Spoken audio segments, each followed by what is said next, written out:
Hi everyone, I'm Jane Applegath and welcome to the Epic Vision Zone. Our goal with this show and company is to bring you trailblazing women from around the globe to share their ideas, their knowledge, resources, and inspiration to help you transform your dreams into epic success. Today's epic female entrepreneur is Dr. Susan Taffer, an academic architect who holds 7 degrees and is the CEO of a new stealth EdTech company. Dr. Taffer is a renowned intercultural ambassador for universities and businesses, an educational ambassador for global peace initiatives, and the founder of World Connections Foundation, a nonprofit 5013C with a mission to redesign education to elevate the human potential for the 21st century and beyond. With over 27 years of experience in the educational field, Susan believes the time is now to recreate the education delivery system. Forging this groundbreaking path is what she sees as a new breed of teachers, emerging as innovators, collaborators, and visionaries. She calls the educational entrepreneurs, individuals she is leading. Her out-of-the-box thinking and multi-course knowledge as a global educator and speaker in doctoral studies and women's leadership have led her to the creation of revolutionary teacher training modules for the 21st century that will transform teachers into CEOs. Susan says, get ready, because the narrative of teachers' resistance to change and innovation is about to shift, not by an outsider from Silicon Valley, but an insider ready to shake things up and take them to the next level. Welcome, Dr. Susan Taffer. Thank you so much for being here today. Hi, Jane. It's so funny that you shared with the story about changing education from the inside. And thank you so much for bringing that up, because that's what I'm about. And it's always exciting to chat with you because you have exciting things to say and great questions. So I can't wait to share what I've been thinking, and let's start. Yeah, let's get started, because this is an area that is so in the news these days, and an area that is in for a big shift. There is no question we cannot stay where we are. So I want to start with your journey into the educational field. I have to say, I am so impressed. Wow, 7 degrees. That is incredible. So tell us how you got to so fired up about obtaining so many degrees and ended up in the educational field. Thank you for asking. It was actually something that I had always wanted to do and never was able to do, because I was not in an environment where education was well respected nor promoted. So I did like every other young woman, and that was to get married and have a family. So I waited until I was an adult and in my early 40s before I ever began to go back and pursue a formal education. By then, I'd had a lot of experience in business, marketing, and managing, and so I knew exactly how to maneuver a system. And when I became engaged in coursework, I figured out how to manage myself and my educational pathway so I could get the most out of my time. And I was able to accomplish 7 degrees in 10 years. Why? Because I knew I could. Why not? To me, education is an incredible journey, and everybody that starts out in life, they start out as a learner because they've not done it before, right? And so what does that look like?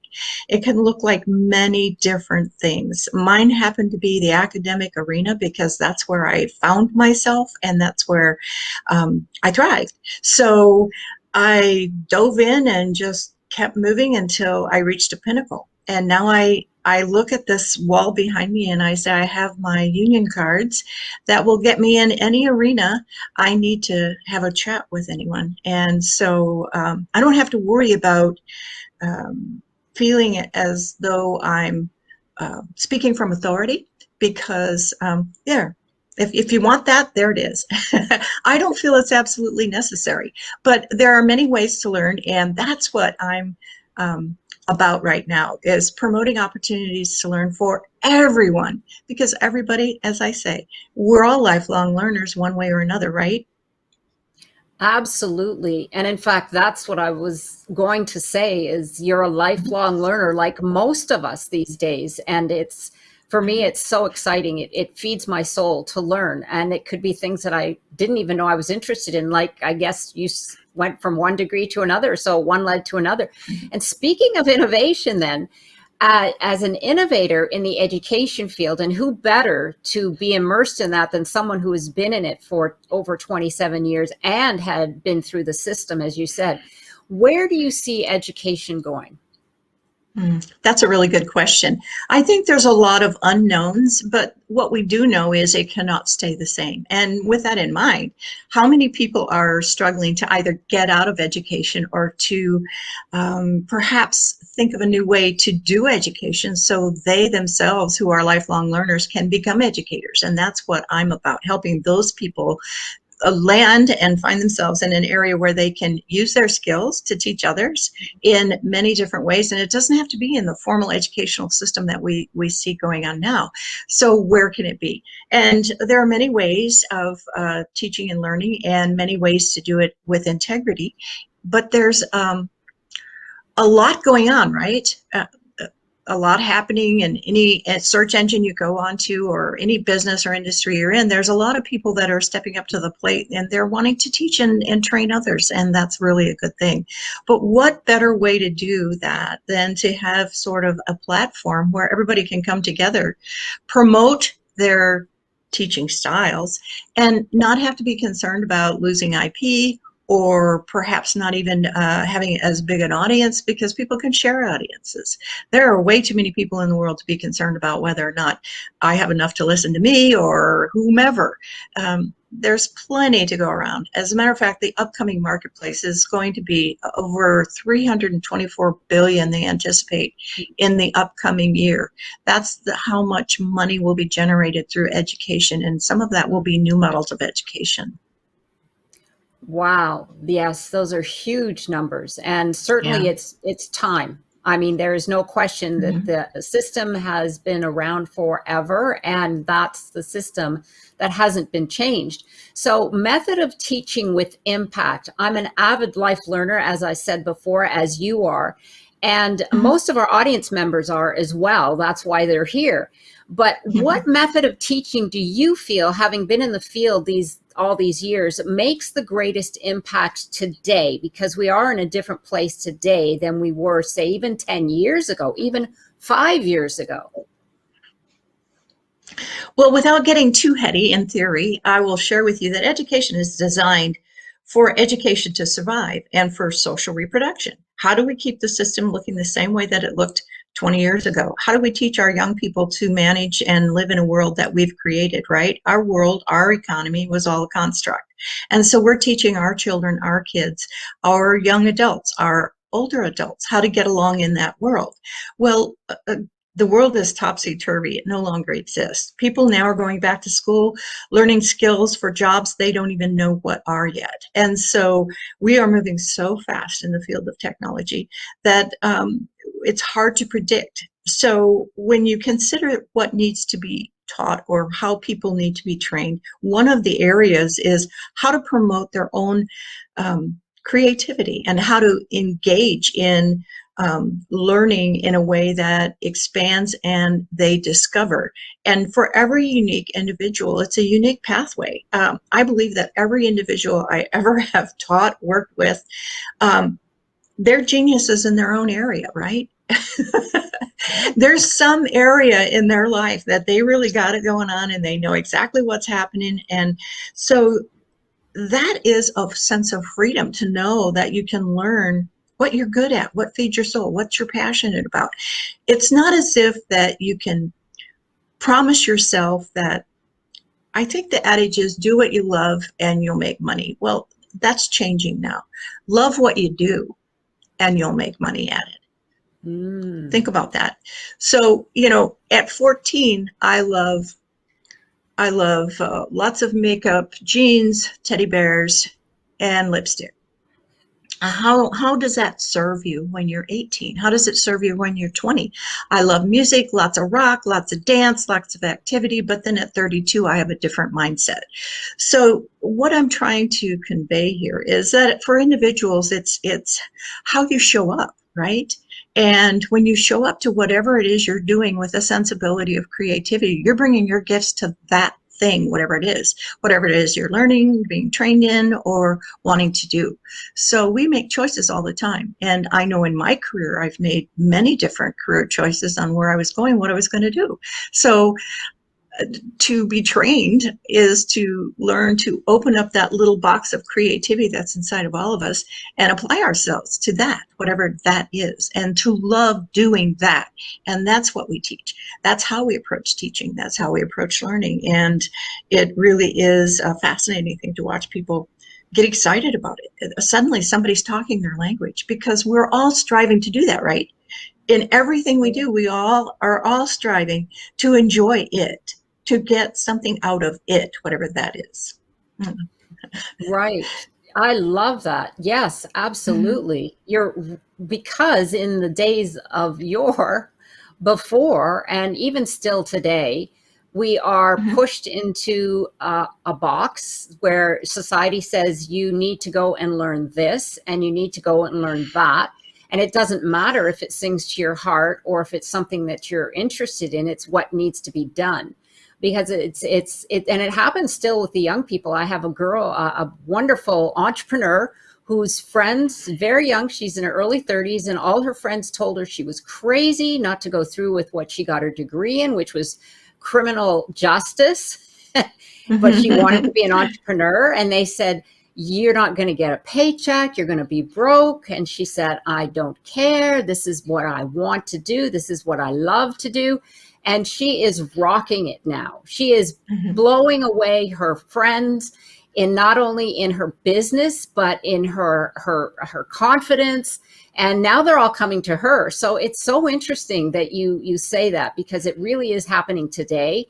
And it's wonderful that we do have some of these young people breaking out on their own, but wouldn't it be great if it's instilled in the education system? Oh my gosh, that would be, just think of how productive the world would be and how happy the world would be. Mhm. So taking that a step further, because we can learn Mhm. and get so much information now on Google, I have a question that I was thinking of, because I often go to Google for information, why, Mhm. how to's, etc. And I wanted to get your opinion as an instructor, and an instructor versus a Google teacher. So many Mhm. of the top coaches believe the knowledge is power today, and I believe that as Mhm. well. In fact, Jim Quick is one of my favorite. He says, if knowledge is power, then learning is our superpower. I love that. So that being the case, what is the value difference between obtaining knowledge from the internet and getting it from a coach and or an instructor like yourself on the It's very, internet, still very making it, yeah, still making it virtual, but working with an individual? correct. And you're so right, Jane. I love the question because it's a big question. We can have access to just about any information. I was sharing a conversation earlier today with another professor from another institution, and I said, you know, pardon me for speaking about Harvard or Stanford or any of the other big ones, but when you think about university education, there isn't anything they teach that you can't find out anyway on the internet at some level. You can investigate and research and have access to the same information. But what you miss out on when you do that is, one, what is good information, and two, the ability to be able to have that reflected in um, a one-to-one shared experience helps deepen the knowledge and validate the knowledge. So it's always good to work with people who have experience in an area that can help pull that out of us, because you can get it right here. And that knowledge goes in, sifts through, and you can get that anywhere. You can get any knowledge anywhere, but have it deepen and come down into what I call an integration, and then you can synthesize the information and apply it because it's the application that means so much. It's the application that makes life more exciting. And not only did I have this understanding, but I applied it, and look what happened. Look what I created. Look what's happened. Other people are benefiting. Other people are growing. Our sense of who we are, our social existence, our community, our countries, and on and on. So it's a high value to work with someone individually. So how do you find that person? Well, you can go on and do it virtually, but it's really an exploration of what resonates with you. And also, the people that are in the field of coaching and expert training and teaching, um, they've been there likely and done that, right? Right. So you can learn from their experience. What a great jewel from their experience and their knowledge. See, I don't believe that. I believe that knowledge is power, absolutely, but I don't believe it's necessarily owned. I believe that it becomes valuable when it's shared. And sharing knowledge is the key to expanding our humanity, as far as I'm concerned. Sharing knowledge expands humanity. Oh, absolutely. I mean, we definitely, it's one of our core, at least for me, it's one of my core values. Not just learning, but sharing what we learn. And in fact, Tony Robbins and Dean Graziosi have very succinctly coined it as knowledge brokers, because we take that knowledge that we have learned and then we are sharing it or brokering it to other individuals, because how I interpret things and you interpret things are different in the way we see it. But that's what adds that meat, that juiciness to the knowledge, like you said, that interaction. And when you have an instructor, you become engaged, you discuss it, you unravel it, you unwrap it, you take it 10 ways to Sunday. Because I know some of your classes, and we've talked some of the discussions that you've had, and they're fascinating. But that wouldn't happen if you were just taking a straight on course on the internet. There's no one to engage with. So yes, I love it. There is so much value in having a conversation, and not just with your instructor, but who that instructor also pulls in the class environment, because then you have community and then you have collaboration. So absolutely, I love that. There really is, and you brought in the fact that coaches are teachers as well, because as a coach, as an instructor, then that's an area that is just blowing up right now. So as those people, how can we, other than what you were saying, speaking and engaging people, how can we step up our game? We need to step up into the role of educational pioneers and leaders who imagine and create the future with a new vision rather than reworking the old. I mean, that's basically how I see it. But in your words, how can we as coaches and entrepreneurs step up our game so that we can share our knowledge? That's a really good question. One of the things that I have found is the trend in online delivery for education in the formal sense through universities and colleges has been to no longer have the sage on the stage who is the individual that has all knowing knowledge, right? But rather to become a facilitator of shared knowledge. And that is exactly what a coach does. So when a coach engages with groups of people, or when you have large volumes of people that are seeking information and knowledge on a how-to, one of the things that happens is there's a lot of learning that goes on in the facilitation of small group engagements.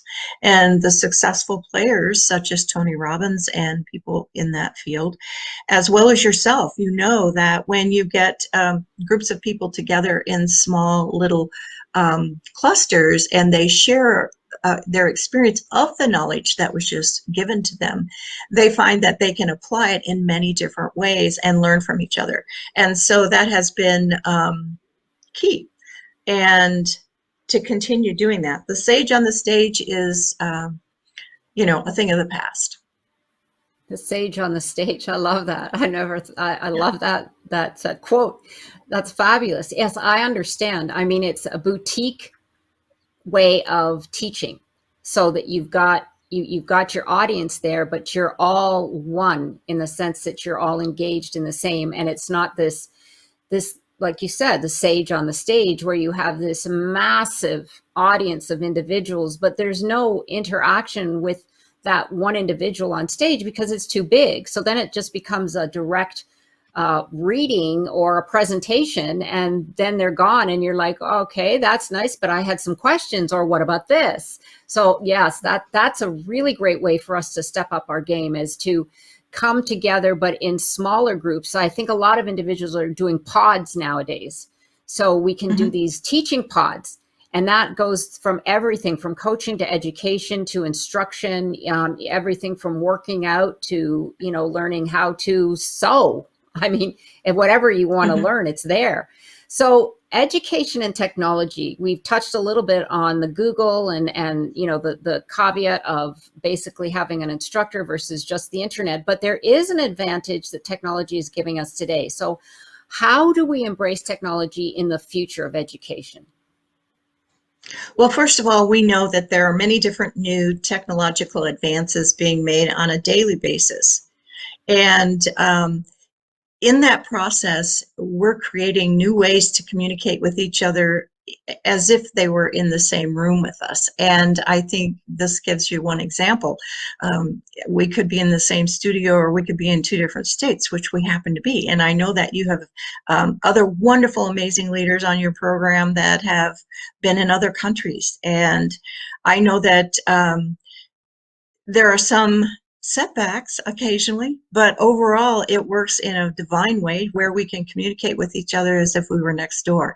And can we share energy and expressions and ideas and activities? Maybe not the same as if we were in the same room, but it certainly works well to open the doors. I am not the least bit afraid of where technology is going. And as a matter of fact, I think it's the key to our K through 12 problems, is to educate and implement our kids, our young people, on how to use technology in a very positive way. And actually I have worked with doctoral learners who are creating concepts and research on gamification of educational models. So if you're having trouble learning math, what better way than to implement a technological platform that gives you little rewards every time you figure it out? Kids respond to that in a positive way. They're used to playing games. So think of the gamification of learning techniques in specific types of classes in those sort of what we call stacking levels of knowledge. So it's not as if you get this one piece of knowledge and it's all by itself and it means something. No, it's layers of knowledge that are built. Math is a good example of that. So you have to learn how to add and subtract before you can do, advanced dividends, multiplications, things like that. So, it's a little more technical probably than you wanted to know, but one of the things that we're working on, and I can't reveal too much, is how to create a buffet of educational opportunities. So there's an average person that has a need for learning a specific skill, such as accounting and bookkeeping for small businesses, or the mechanics of working in an entrepreneurial startup in the field of landscape maintenance, all the way to a CEO, executive leader, learning leadership skills. How do you go to one place and find all of that and not have to worry about whether or not that organization or that institution is leading you through a degree pathway that you may or may not need, or you don't even want? And what we're creating is an opportunity to come and learn what you want, a buffet of opportunities, any level that suits your needs. And then maybe you want to shift and go over to learn something else in another area. Well, each of those has a value, right? And what we call them stackable degrees or stackable certifications, where you get a little certificate for that completion of that bit of knowledge. You apply it in wherever you're needing to have the knowledge implemented, and you come back for a little more. Well, suddenly after a couple of years of maybe 1 or 2, 3 or 4 experiences, you realize that, well, you're not too far from maybe an associate's degree or a specialized degree, and those degrees are there for you, and you can choose that. So what a great opportunity. You can either go for the gold and shoot for a degree level, or you can get what you need at the moment in time that you need it. And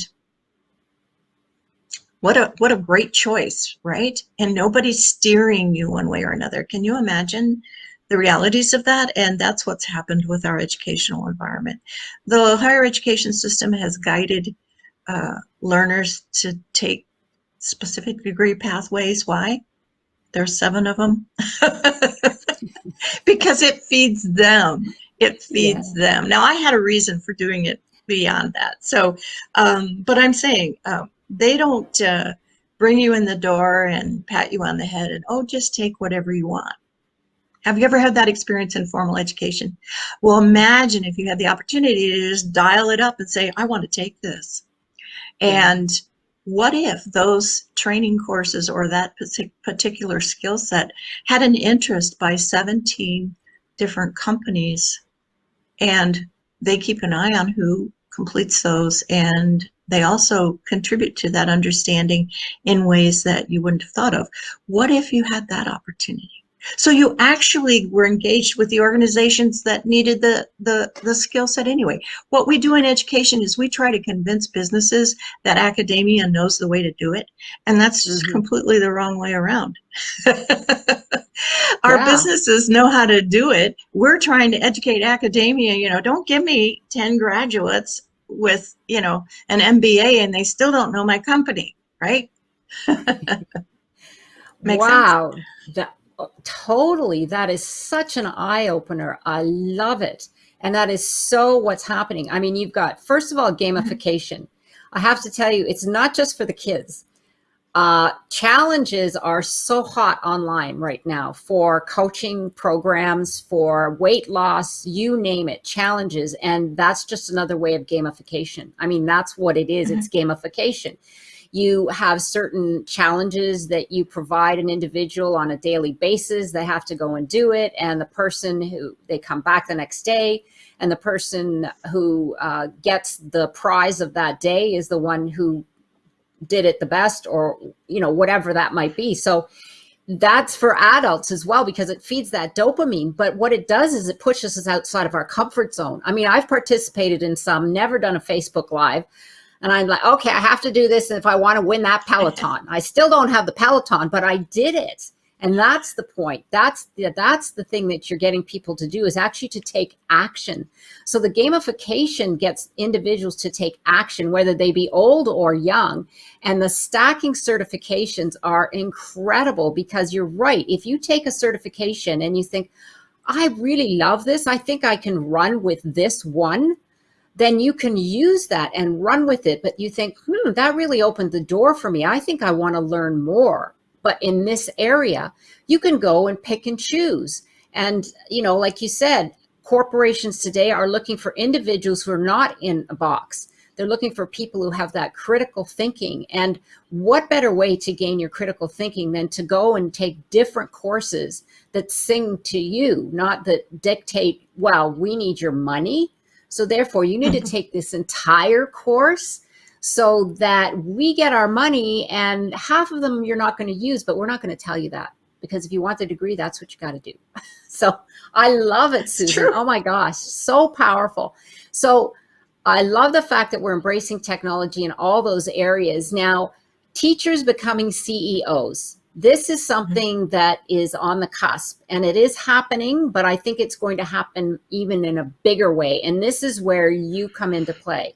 So going from employee to entrepreneur can be a scary proposition for anyone, but as particularly teachers who come from sometimes a very staid, a very old type of environment, and those that are involved in the unions. I mean, we don't even want to go there.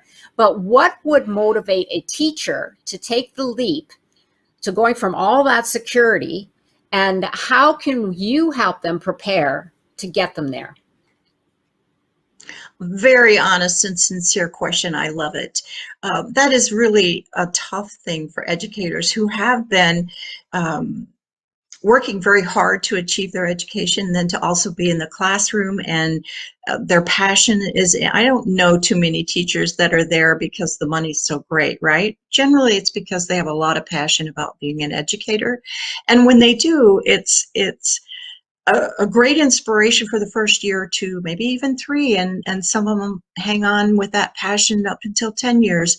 But what keeps them there for the long term are what we call the golden handcuffs.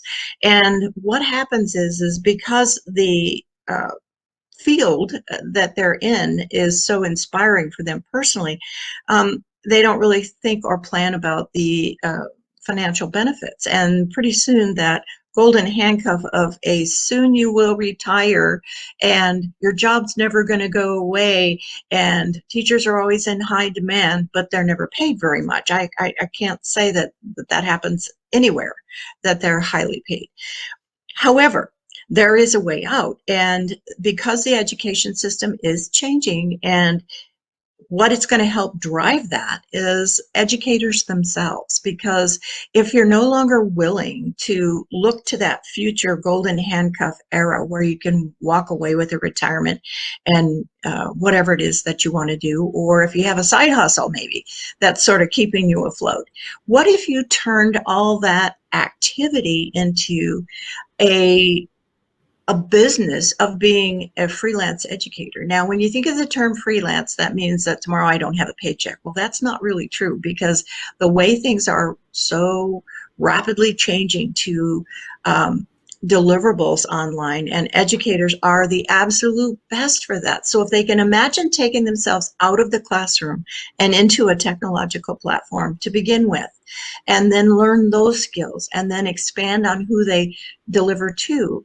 and then expand on what it is they're teaching, and they focus only on the things that they feel are valuable, important, and they teach what they want the people to know who come to them.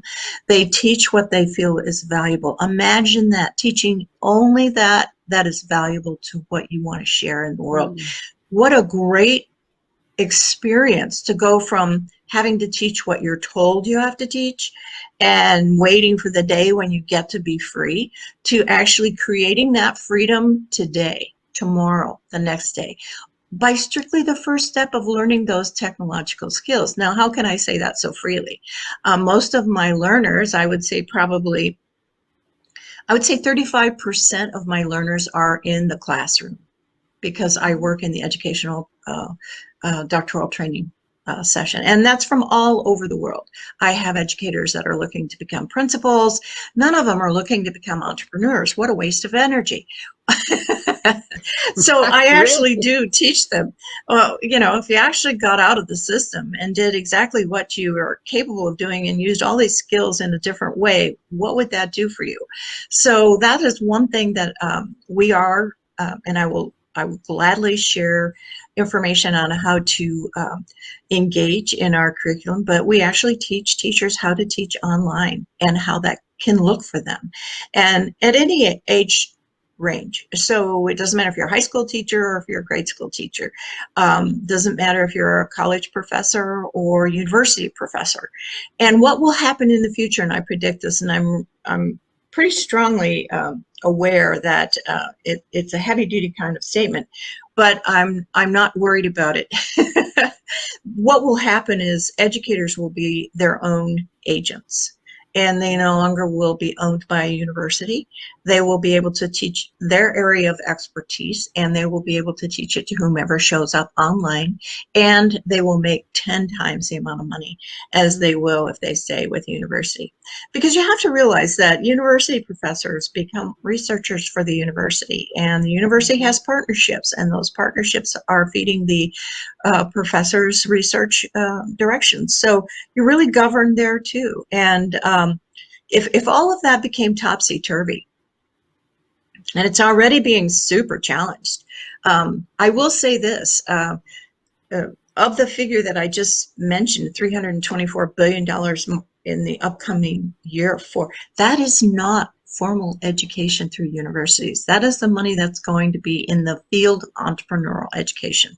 So just keep that in mind. Less money is going to be going to the jump on the bandwagon, get a port. I mean, do you know that's a lot of money that you could just, take a sliver of? And if you become an expertise, now imagine as a learner, you and I, we have this interest and we want to learn what if we wanted to learn how to code? And there's some really great technology that's speaking about multidimensional figures in an environment of education, or even anywhere on lectures or business communication or lab techniques, or how to create your own financial institution. So we wanted to go to one of the best institutions where we could learn. We don't have to go. We go to the one person that teaches it the best, right? And you're where you are, I'm where I am, and we can talk to people in Paris, we can talk to people in Italy, we can talk to people in Korea in the same classroom as if they were right in the room next door. And we're already doing that. So what if that was our educational pathway, and we got to design our own bachelor's degree in coding for global marketplace and learn from the best? I mean, could you imagine how much fun that would be? I find it exhilarating.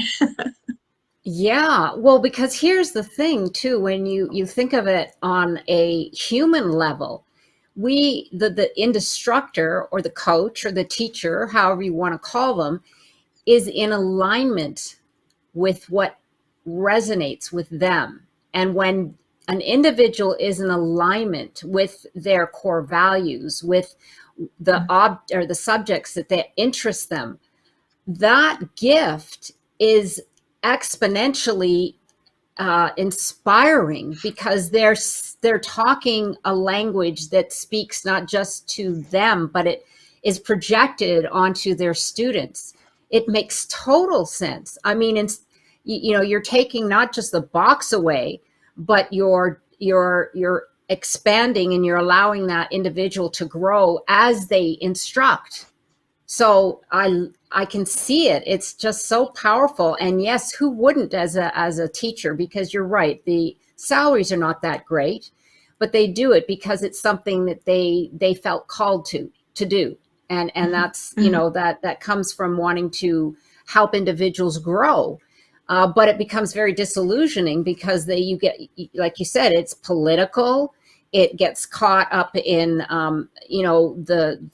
the framework of what they dictate for you to teach. In fact, I remember, I'll just tell a quick story here, that when I was in high school, I had an incredible history teacher, and it was ancient history. We talked about all of the Egyptians, and she would go off on stories about these individuals, but they were all the romantic stories, that how each person was sleeping with the other. And it was fascinating. I mean, it was like a mini series, but we learned while she was telling these stories, which were actually true. Well, she got fired because she was teaching outside the box. And she was the most popular teacher in high school at that time. And everybody was so disappointed, but they didn't care. I mean, she wasn't conforming to the institution. And I was like, well, who cares? We're all learning. But yeah, I understand completely what you mean. So so this actually segues right into our next question: education and creativity. And we touched a little bit on that, but how does creativity play a role in the next phase of education, and why is that so vital for the 21st century? A great question. I always defer to Sir Ken Robinson. And if you haven't seen his video, Our Schools Killing Creativity. And it was one of the first TED Talks that actually put TED Talks on the map. And Sir Ken Robinson has since passed on, but his first lecture on that at the University TED Talk was amazing. So do look it up. It's very easy to find. It actually pops up, the first one, because it's been viewed by millions and millions of people. Creativity is absolutely essential. It always has been. Look what's happened without it. When we're in an environment where we're taught only rote information, we don't grow as individuals. It's like putting dry soil on a plant that needs water. You got to let the information flow. You have to be able to experiment with the knowledge. And it doesn't mean that there aren't right and wrong answers to certain things. By all means, that's true. But individuals learn through stories. Individuals learn so much by hearing something they can relate to, and then how do they apply it to their own lives. You and I could sit around and talk about 1 + 1 is 2, 2 + 2 is 4, but if we talk about When I went to the store, I actually needed to buy two different things because I had to share it with my family and my brother and sister, and we only had enough money to buy two, but there were three of us. So how did we do that? Well, we went home. So you begin to buy into the story that we can relate to. It makes sense, right? We can apply it that way. And so people learn through stories. People learn through creative ways of sharing information. And, we sit in meditation and imagine the amount of creative energy that moves around us when we're in a meditative state. The world is about energy, and knowledge is about energy, because knowledge without any, what do I want to say? If it's in a vacuum, where does it go, right? Knowledge is energy, and energy is community, sharing it, experiencing it with others. And so creativity is absolutely important. And I think it's the essence of how people learn anyway. So. Yes, you're right. When you look at one of the top qualification today for a lot of large corporations is not the degree, it's the critical thinking skills. And the critical thinking the root of it is creativity, because we can't look at things the way we've been looking at them for the last for decades, because the world has changed. And what we need to move forward in that change is thinking without the box. And that requires creativity, imagination. They always say to imagine where you want to be 3 years from now, 5 years from now. Imagine, this is going to go right into our women's leadership because I love it. Imagine who you are within the context of archetypes, because I know that that's a passion of yours. But why do we do that? Because it instills in us a sense of power or confidence or whatever it is, or grace or spirituality, whatever it is that we can associate, because that is so powerful. So when you take that and put it into a business format, or put it into your own business, or share it with an individual, it gets exciting. It's the what do you call it? You want to brainstorm. So that's, you and I have done that, where we just start putting stuff up on the wall, and no idea is a bad idea. That's what brainstorming is, right? It's no idea is a bad idea, even if it's outrageous, but you put it up there anyway, because you never know where that might lead to another one. So, and that's exciting. There's the energy right there. And then you bring in all the other elements. So yeah, I completely agree with you. And speaking of that, I would love you to talk about women's leadership and in the educational role, but also, because we're here on the Epic Female Entrepreneur, how that all plays into what we're doing here and why it's you brought it to another level. So I'll just give you the floor.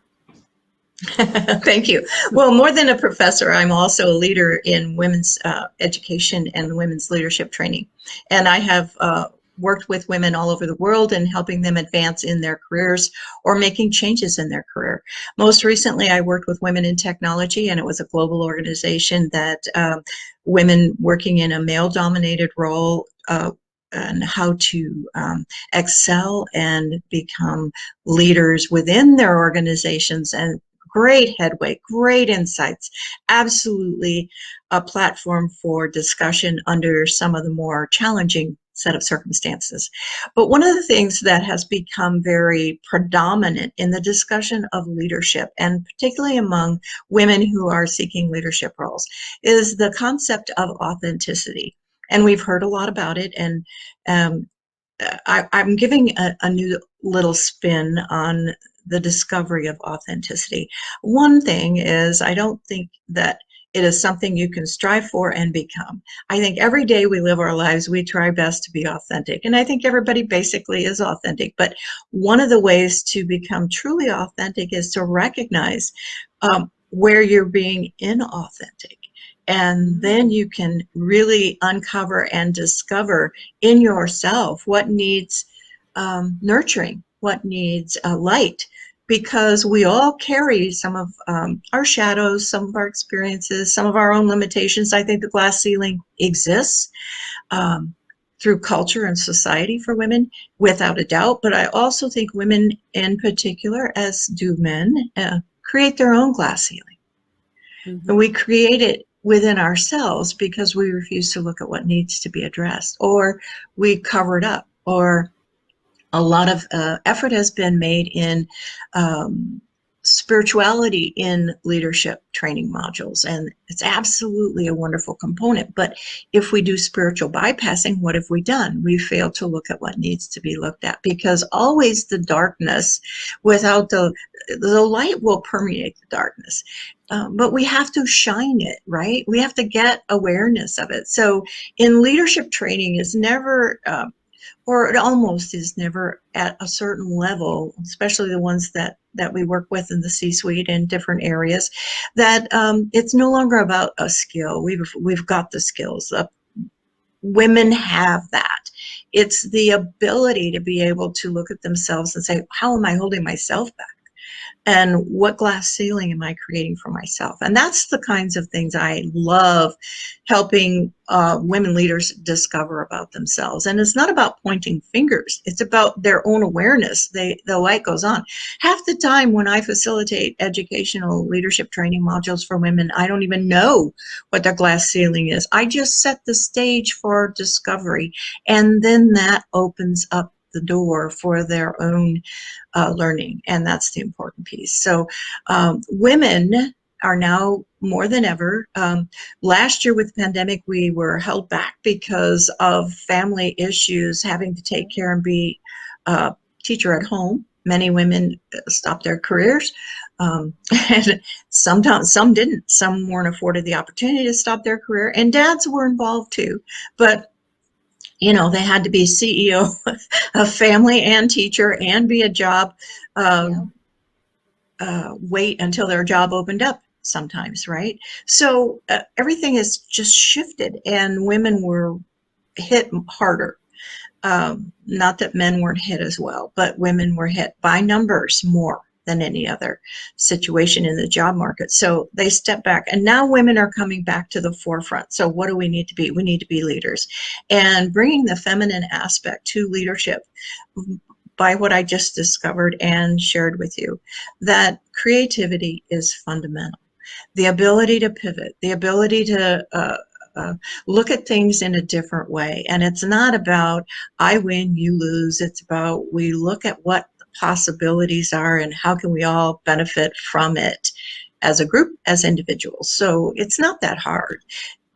Let me put it this way. The concept is not that hard to understand. The application is much more difficult because we're used to doing things in a different way, right? Yeah.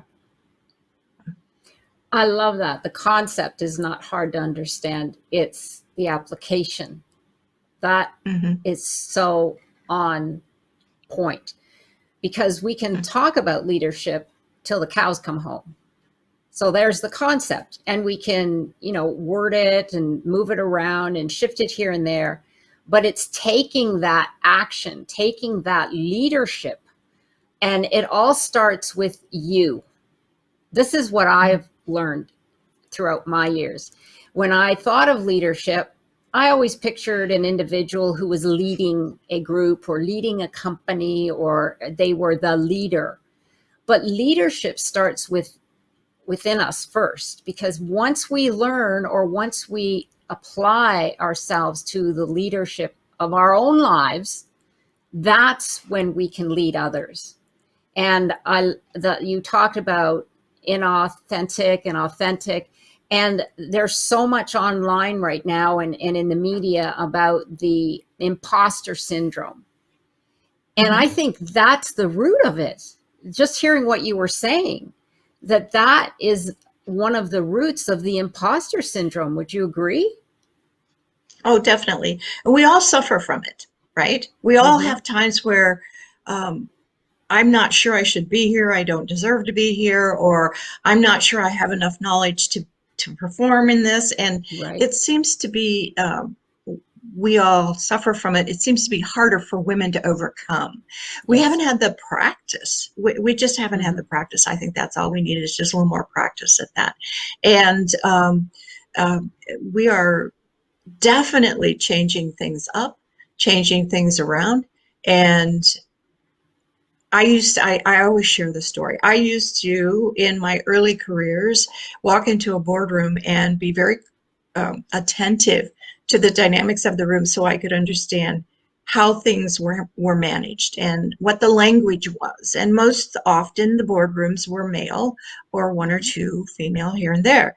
I have a totally different attitude now. When I walk into a boardroom, I begin right away educating the people in the room about my own language.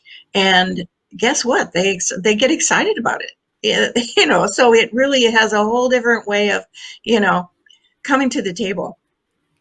I And love I it. think that's what women need to do. Yeah. Yeah. Another thing I want to share with you as well is, you know, uh, we as leaders come in many different layers of application and showing up. And so I don't want this conversation to be strictly about a CEO level person who considers himself a leader. As we're talking about classroom teachers that can become the CEO of their own company because they become their own agents of their own teaching, right? And how they show up in the marketplace. But let's say somebody who works at a community center and they're doing great work there. They're a leader where they are. And I just want to share that everybody in an organization leads. We all lead wherever we are. It's how we show up in that place. If a person is very, very comfortable in that place, that's important. And I think I shared with you one last story about the orchestra, the metaphor for the orchestra that was shared on one of our conferences, and that the orchestra in the beginning never had a conductor.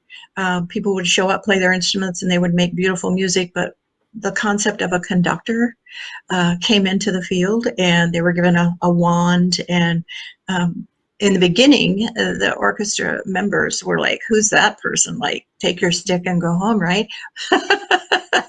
And then the concept of a conductor leading the orchestra became so much more accepted, and beautiful music was created from that relationship between conductor and the orchestra. And most recently, as the story was told in our organization, in one performance, the conductor became very ill and began to try to continue, but had to slowly sit down.